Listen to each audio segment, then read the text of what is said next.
All right, good morning, party people. Hey, want to talk about this. Whenever I get a question and it comes a lot, then that's usually when I make videos about it because people are wondering this in bunches, and this is something that we should really talk about.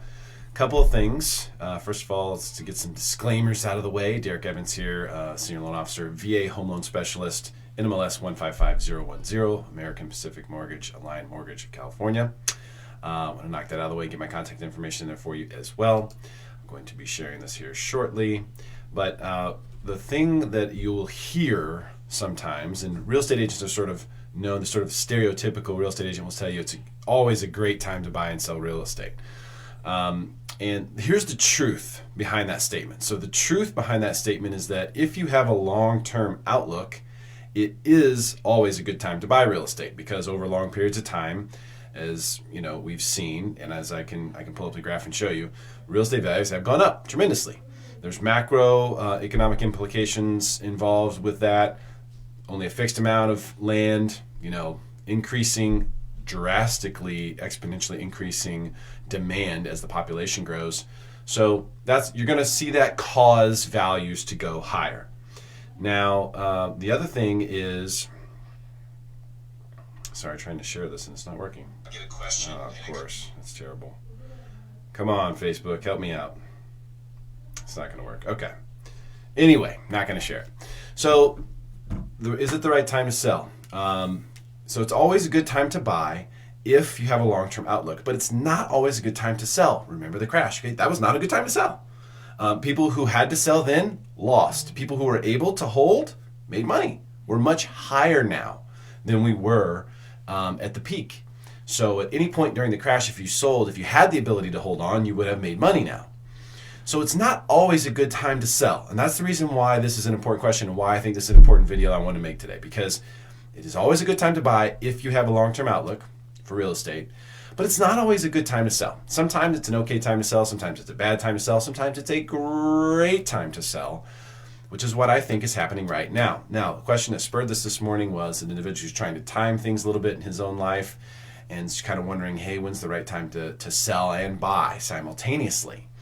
Which is usually it's okay to do that pretty much any time, because if you're selling and buying in the same market, whatever you're gaining on the buy side, you're losing on the sell side and vice versa. Okay, so if you're selling and buying in the same market, rarely is an advantage unless you are a move-up buyer. So if you're a move-up buyer, you're selling your condo to buy your dream home, you can really win in a market like this. Moving up in a down market and down in an up market is usually the right thing to do. But when you're moving up right now, what's happening is you could be selling in a crazy seller's market. Selling your condo for $400,000 or whatever is a crazy market for anything that's sub 600. And if you're buying $1 million house, it's not as crazy. It's still crazy. I have people who are writing offers for 1.2, 1.3 million and getting beat out over and over. So it's still crazy. But what it shows you is that right now is a great time to sell. So what would I do if I were looking to sell? And most of the times when we see frenzies like this, when we see prices go up like this, when we see rates staying low like this, rates are crazy. Everything there's only one rate in my entire sheet. I have over 40 loans going right now. Only one that's in the threes. The rest are in the twos. So that's where we're at. Rates are crazy, crazy low, some low twos. So if that's the case, that helps people be able to purchase for more. And if rates are going to stay low through the end of next year, well, when's the right time to sell? If I'm going to sell and buy, well, you have to look if you're moving up or if you're moving down. But regardless, here's my opinion. The madness that we're seeing right now will most likely end in November when the election is done. Most likely, we'll kind of go back. You'll have some kicking and screaming by whichever side loses for a little while, but then things will kind of become a little bit more normal. I believe by then we'll have things figured out with coronavirus. There'll be a vaccine. The numbers are already showing that it's not nearly, it's minuscule in comparison to what we were told that it was. So we're going to see that kind of fade off. So I think the perfect time to sell would be right before the election, somewhere like October. Let's call it October. And the perfect time to buy would be December, which is always a great time to buy, although there's frequently less inventory in December. I think post-election, what you're going to see is a lot of people have held off and are going to hold off until they see what happens with the election. And then after the election, we'll see some normalcy. We'll see more sellers come, which means more inventory, more to choose from if you're a buyer. So that would be the perfect scenario, I think, if you were looking to sell buy, would be to do it that way. If you can time it. Sometimes you don't get the choice. Sometimes you have other things going on, other things that are more important. You got a baby on the way, whatever it may be. Sometimes you don't get to choose. But for the people who have, you've heard them say, it's always a good time to buy or sell. That's not true. It's always a good time to buy if you have a long-term outlook. Whether it's a good time to sell or not depends on market conditions. Right now, the perfect market conditions. Low inventory, low interest rates. That's the perfect scenario for real estate values to go higher. And there's nothing that says it has to stop anytime soon. There's nothing that says that you should sell now because there's a crash coming. Oh, no. Prices will continue to go higher. But if you're in a scenario where you're going to sell, where you're planning to sell and then buy, or something like that. Or there's move up, move down, and move out. There's people who are moving out of the state. And that's happening at almost an alarming clip as well. But based on, the amount of supply that we have, there's no impact to that. We're still seeing a complete frenzy. So move up. If you're going to move up, this could be a great market to do it in because of the fact that the higher price points is not as much competition as there is. So you can kind of win on both sides potentially. You could win on your sell by creating a crazy seller's market for yourself. Right now, sellers are getting rent backs, for 30 days, 60 days in some cases, at no cost, dictating terms like that, just creating an incredible seller's market opportunity to set it up the way you want it to be and get top dollar. So you could potentially do that on your sell side. And then on your buy side, if you're buying at a higher price, remember we're moving up in this scenario, you have less competition. It's less of a craziness there. You wouldn't have to give up as much as you might get. Now, if you're moving down, what can happen in a move down scenario like this is that you're going, because the market has gone up, you're going to see that prices have gotten much higher dollar-wise, not necessarily percentage-wise, could be the same, but dollar-wise prices have gotten much higher on your sell than they have gone up on your buy. So you win, you net more money by selling and moving down. Now you may still have, to give up some crazy terms on the buy side when you're buying that, you're downsizing to that smaller single level home or condo or whatever. But dollar-wise, you can win more because if prices have gone up 10% on your $1 million house, that's $100,000. If they've gone up, 10% on your $400,000 house, it's $40,000. So you have a $60,000 net. That's the theory, is that when you move down in a market like this, you can also win more on your net to your pocket. Now, if you're moving out of the state, a lot of people are doing this. Joe Rogan, made a big deal about that. Actually, he didn't make a big deal. The internet made a big deal about Joe Rogan saying, hey, I'm moving to Texas. Can't take California anymore. I spoke to a gentleman this today's Thursday. Yeah, just a few days ago. So it was this week. And he's moving to Arizona from California, doing a VA purchase there. I'm not licensed in Arizona. I would have helped him. But, he reached out to me and just said, I just can't take it anymore. Can't take the California mindset, can't take the rules, can't take the way that they're approaching these things. A lot of people feel that way. And they're going to leave. And they're going to go to Arizona. They're going to go to Utah. They're going to go to Texas, Nevada, etc. So that's happening as well. Now, if you're moving out of the state for whatever reason, totally your choice.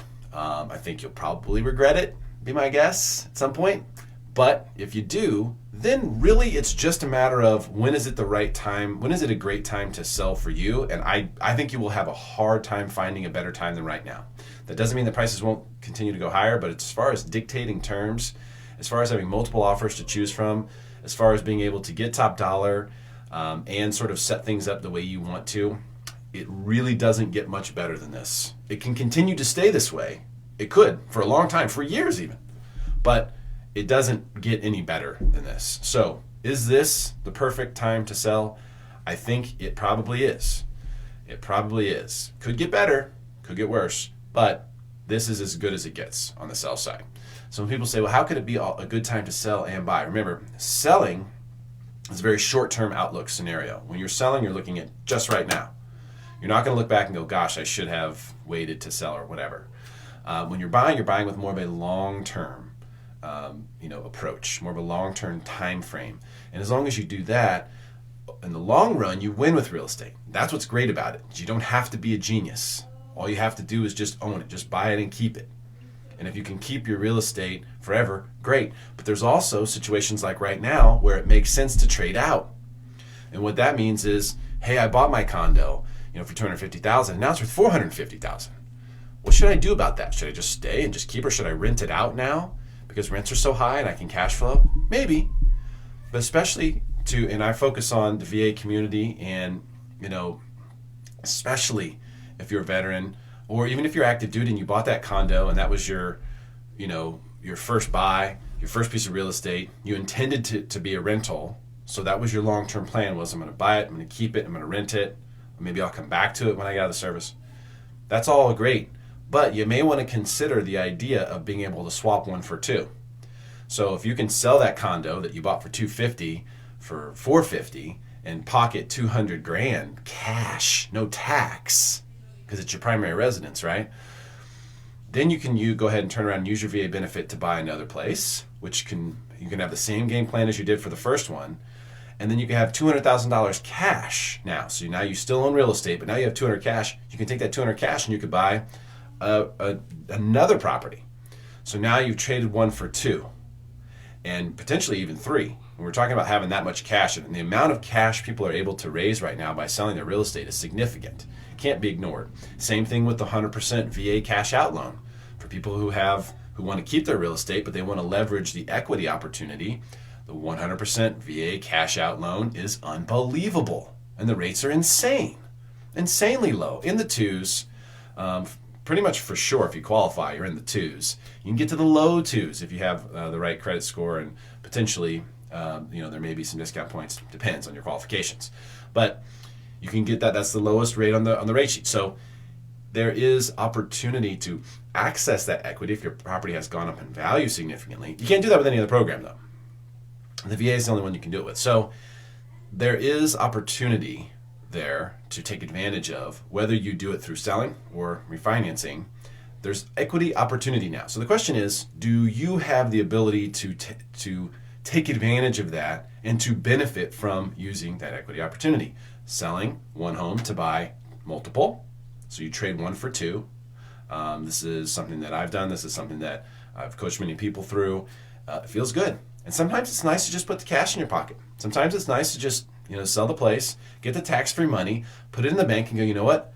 We're in good shape now. We have hundreds of thousands of dollars in tax-free cash chilling. And it's not going to make you much money right now, which is why we're seeing the stock market go so crazy. You can't put your money anywhere and make safe money.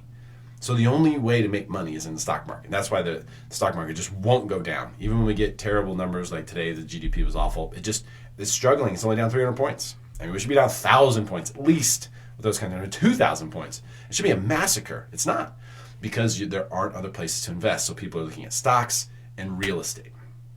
And if you've already invested in real estate, then maybe you diversify into something else. But use the opportunity that the market is giving you to at least know what your options are. I'm happy to help. I'll put my information up again. If you have questions, you can call.